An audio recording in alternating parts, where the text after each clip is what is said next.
ঢাল তলোয়ার ঠিকই আছে, তবে ঠিক নেই টয়লেট। মধ্যপ্রাচ্য মিশনে গিয়ে এমনই বেগতিক অবস্থায় মার্কিন বাহিনী।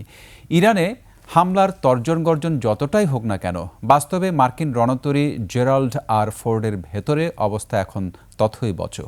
$13 বিলিয়ন এই দানবীয় জাহাজে অকেজো হয়ে পড়েছে প্রায় 600 টয়লেট।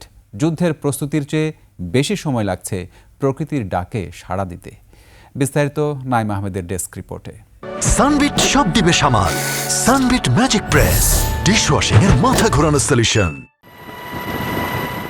নাম তার ইউএসএস জেরাল্ড আর ফোর্ড।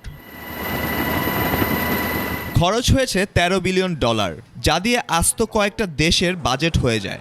কিন্তু হায়, দাপট দেখাতে গিয়ে এখন অন্য আরেক যুদ্ধ সামলাতেই হিমশিম খাচ্ছে মার্কিন নৌবাহিনী।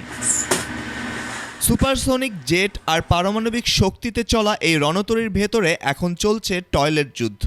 জাহাজের 650 টয়লেটের অধিকাংশই এখন আউট অফ অর্ডার।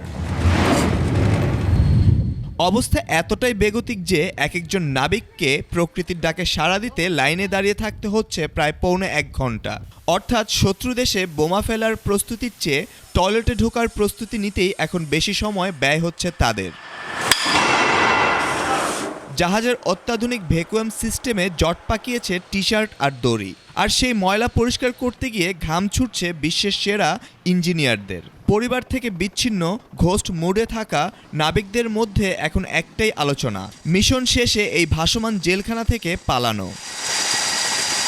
নৌবাহিনীর দাবি এই টয়লেট সংকট নাকি তাদের সক্ষমতায় প্রভাব ফেলবে না। কিন্তু প্রশ্ন হলো, যে সৈন্য টয়লেটের জন্য লাইনে দাঁড়িয়ে 45 মিনিট ব্যয় করে, সে কতটুকু মন দিয়ে যুদ্ধ করবে? ডোনাল্ড ট্রাম্পের আমেরিকা হয়তো মধ্যপ্রাচ্যে শক্তি দেখাচ্ছে, কিন্তু আদতে $13 বিলিয়ন এই রণতরী এখন যেন কেবল একটি ভাসমান কমোড ছাড়া আর কিছুই নয়।